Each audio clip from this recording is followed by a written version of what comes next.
Moved my mailbox for medical reasons. Now my neighbor thinks it's political drama.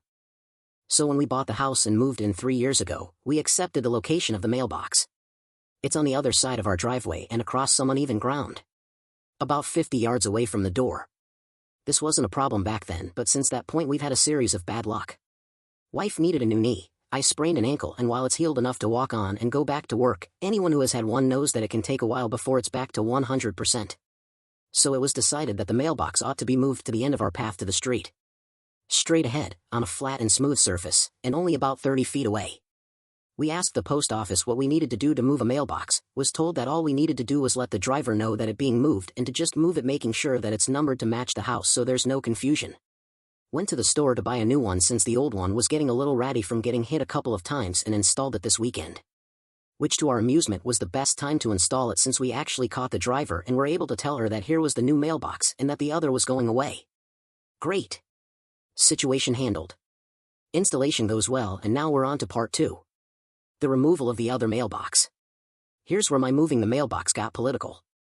The old mailbox was on the same post as my neighbor across the street and one house over, so we shared it. During this past election I posted no signs supporting either of the candidates. My neighbor John, not real name, had a half-dozen signs, flags and a banner in his yard in support of a certain candidate. John came over as I was removing the old box and complained that the only reason I was doing this was that I didn't support said candidate, and this was my petty-ass reason, and that I just didn't want to be associated with him. In truth, I didn't want to be associated with him. Largely before we knew he was a supporter, he wasn't a very pleasant person.